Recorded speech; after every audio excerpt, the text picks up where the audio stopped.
G'day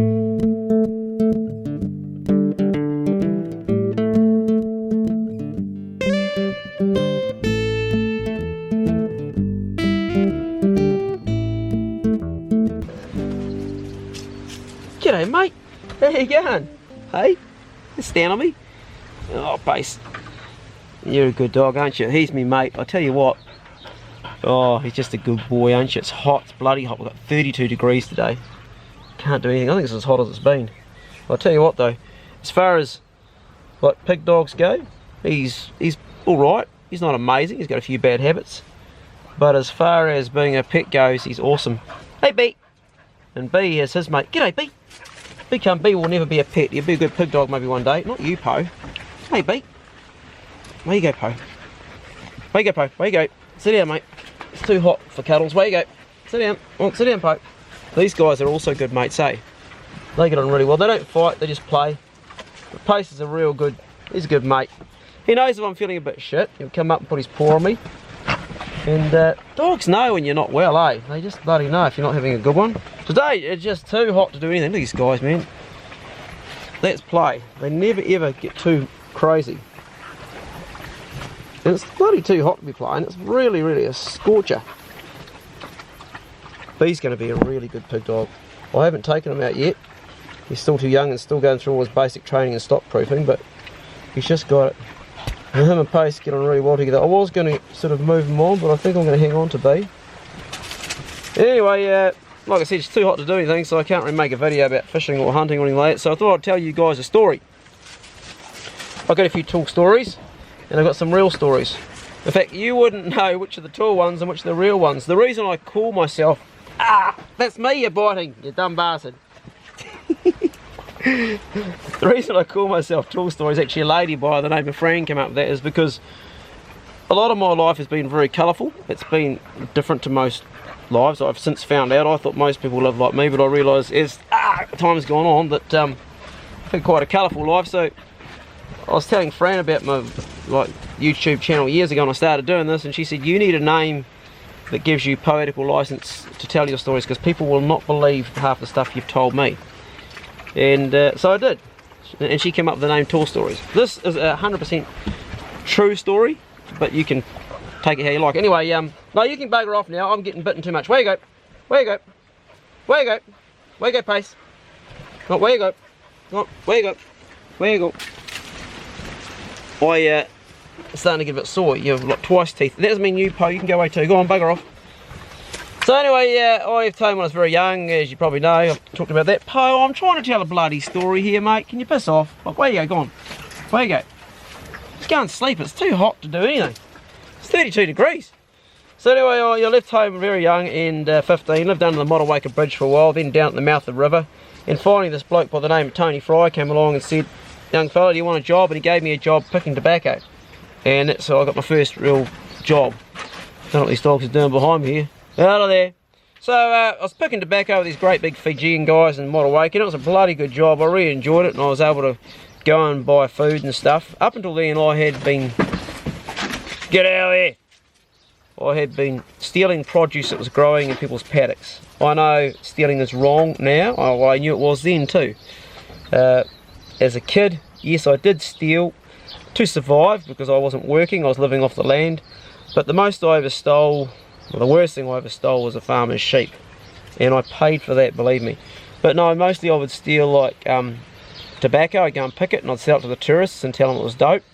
That was quite a lucrative little business for a while for a young kid trying to live off the streets, or at least off the land. I would occasionally rob some eggs out of someone's hen house or some veggies out of their garden. Fruit was a big one. But anyway, I got offered this job doing tobacco, so there was no need for me to steal, but you know what? Old bad habits die hard. So the first place I ever lived was a little place called River Road. The first house I had ever lived in. What are you doing, mate? So down River Road there was this little house, which was my little place while I was working tobacco, and I shared it with a guy called Malcom. Malcom was a very short, when I say short, he was under 5 foot short, hippy. He had red hair, he had a scar that went across his face like this, literally, and his eye was gone on that side where the scar went through. It was just all like damaged. There was no eye. He had one eye I could see through. Covered in tattoos. smoked huge amounts of electric broccoli, and really just lived life to the fullest. I mean, he was dangerous. He was a scrapper. He's a bloody good scrapper too. I saw him in a couple of fights. He knew how to hand himself. He had bloody good paws for a wee fella, and he was a good flatmate. He was one of those guys that would do all the dishes, wouldn't leave his shit lying around, and would cook up a feed. Anyway, like I said to you, old habits die hard. And Malcom said to me one day, come home, he had been smoking a bit of the old electric poo-ha, and he said, I found some grapes. And I said, grapes? He goes, yeah, there's purple ones and there's green ones. He said, they taste absolutely delicious. I said, where are they? He said, down Lotters Lane. I said, oh, cool, I'll be into getting some of those. He said, well, we'll have to go and get them early in the morning. I said, why early in the morning? He says, that's because the guy that owns the grapes will be fast asleep. I said, so we're stealing someone's grapes? He goes, well, not really stealing, just like taking them, and like, we'll put something back there for him. I said, what are we going to put back there for him? And he thought about it for a while. He said, we'll give him some tobacco. And I said, is he a smoker? And he goes, I don't know. And I said, well, where are we going to get the tobacco from? He goes, we'll pick it where we're working. I said, but that would be stealing from our boss to give to him. And Malcom goes, oh yeah, right. We'll just take the grapes anyway then. I said, well, that's still stealing. And he goes, yeah, but it's only stealing once. And I said to him, oh yeah, that's better, okay. That was the logic back then. So anyway, yeah, next morning, super early, it was still dark when we left our place, sneak out with a whole lot of bags, because we intended on getting a lot of grapes and trading them with the Fijians for other things. That was the idea. Bad, stealing's wrong. So if you're listening to this, do not repeat this. This is bad. And as you will find out, stealing doesn't pay off. If you're going to steal something from somebody, you have to be prepared to pay the consequences. And I sure did on this one. So anyway, we go down Lotters Lane, and there's a house with an empty section next to it. So we're in the empty section there, and Malcom's got it all planned out how this is going to roll. And we get next to this fence, and there's two bits missing. And on the other side of the fence, there's grapes for miles. You can actually go through the fence, sneak through, and you can go back to the section. So we had, I think, about 6 bags. So the first 2, Malcom goes through to the guy's place. There's lights out in his house, and the sun's just coming up. He goes through, and he starts passing the grapes through to me, and I'm filling the bags, and he's also filling the 2 bags. He's got 2 bags on him as well, so he's filling them, and he's also passing them through to me. What are you doing, V? Hey? And so there's a couple of bags full, one with green, one with purple. We kept them all separate because we're very tidy thieves, and so that's cool. And anyway, I'm now on his property. We're switched over, and Malcom's on the other side of the fence, and I'm getting all the grapes that are really hard to get the top, and rather than struggling with a bag, I'm just passing them through the fence to Malcom. I'm going, yeah man, here, pass it through. And Malcom's taking each bag back off the section. We're hiding them in a place just in case someone came. So I'm passing them through, and I said, here mate, and next minute he grabs my hand and he like pulls me. Oh, what the fuck? And I turn around and say, what are you doing? And there's this great big guy, and he goes, what the hell do you think you're doing? And I was like, whoa, where'd you come from? I was thinking they didn't say that, but what it was the guy that owned the grapes, and he had seen us. He was out, man. He was onto us big time, and he'd seen us, and he caught Malcom at the end of the section with the bags, and he told him to piss off, and Malcom couldn't come back. And I found out later he'd given Malcom a real hard boot up the arse, like a real hard one, and he come back to me, and he was waiting for me to pass the grapes through, and he pulled me through, and now he had me. So he was really not happy at all, and I can remember thinking to myself, I'm gonna get a bloody hiding here. He's gonna beat the crap out of me. Hold a minute, that bloody dog's got the pig skin in it, and I'll choke on it. I'll sort this out, and I'll come back to hold that thought for a minute. Sorry mate, you can't have that. He'll choke on that. That hair's just too much. I burn it off before I give it to the dogs. Rightio, I'll carry on with the story. So he drags me through, and I thought I was going to get the hell hiding. I was expecting a hell hiding. I would have actually preferred a hell hiding to what he did, because what happened next was, well, I learnt my lesson in stealing stuff. Back on here. So he drags me back into his yard, and I thought, geez, he's a big bastard, he's going to bloody nail me. Where you go, Pa? I'm trying to tell a story.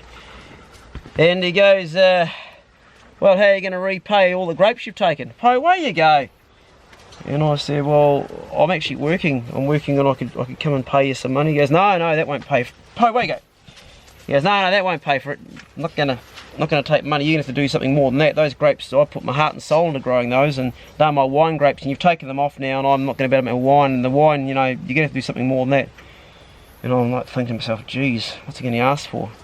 And he took me into this garage. Now, I've got a messy garage here. Now, this garage, man, this garage red-lined the messy meter. There was boxes of shit and paint and string and old saws, and everything was an absolute mess. And he said to me, you are not allowed out of my yard until this garage is tidied up. I said, oh, I don't know where anything goes or where to start. He said, what you got to do is, first of all, you've got to take all the paint, because there's paint scattered around, put the paint in one corner, you've got to get all the saws and stack them in one corner, everything's got to be uniform, and then you've got to clean everything underneath it. It was a horrible, and it was a huge garage. It was like a 3-bay, like almost like an implement shed. It wasn't like your normal standard 1-car garage. And he said, you can't go until that's done. And I said, well, I'm not going to do it. Oh, it's too much, you know. This is my first day off work and I'm not going to do it. He said, oh, you don't have to do it if you don't want to. And I said, really? He goes, yeah, no, just come over here. You know. So I'm inside his house and he starts to call the police. I think he was probably bluffing, but I'd already had a run with the police in town. I went, oh, stop. He goes, hold on a minute, mate. He goes, yes. I said, I'll clean your garage. He says, I might call you back. See ya, bye. So he goes, right, get busy. So it was early morning, sun had just come up. Now, I was in that bloody garage till 7:30 that night, and he gave me one drink of water. That was all I had. One drink of water. And it took me, well, I don't know how many hours. It must have been 14 hours. My one day off, it was a Sunday, and I cleaned his bloody garage. It was shit.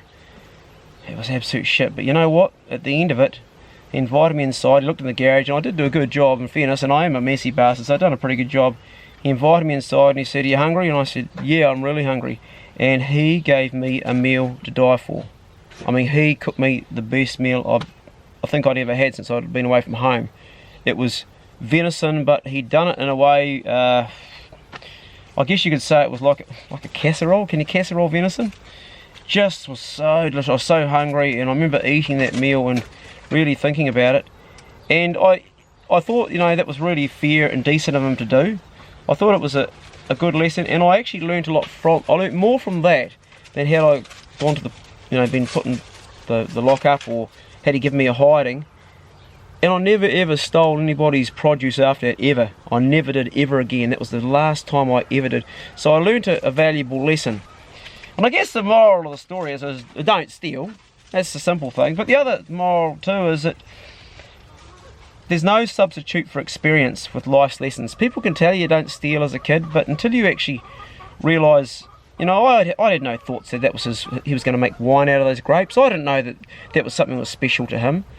And I didn't even give any thought to how I was disrupting his life. I was just thinking about my own selfish needs.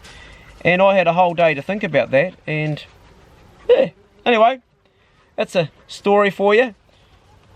I'll probably tell a few more of these stories, because right now I've got a few things going on in my personal life that I'm having to deal with, and I can't get out hunting as much as I like to, or fishing, so you'll be getting a few more of these. I hope you find them interesting. If you don't, tell me and I'll stop doing them. But no, actually, if you don't, then just don't watch the channel, because I actually quite enjoy telling them to you, to be honest. They take me back down memory lane, and I think about my youth. I got heaps of them. I had a pretty colourful youth. Good luck with your own bits and pieces, and be good. If you can't be good, be careful. See you later. These dogs are all just tired. Look at them. They're all just chilling. Except for B. B never stops. Do you, B? I'll pose back up again. Bruno's lying down dead. Post has found something to chew on. Yeah, B's got real drive. He's going to be a good pig dog this winter. To wait and see, but I reckon he'll real go. What you doing, B? Bruno's out for the count, just too hot.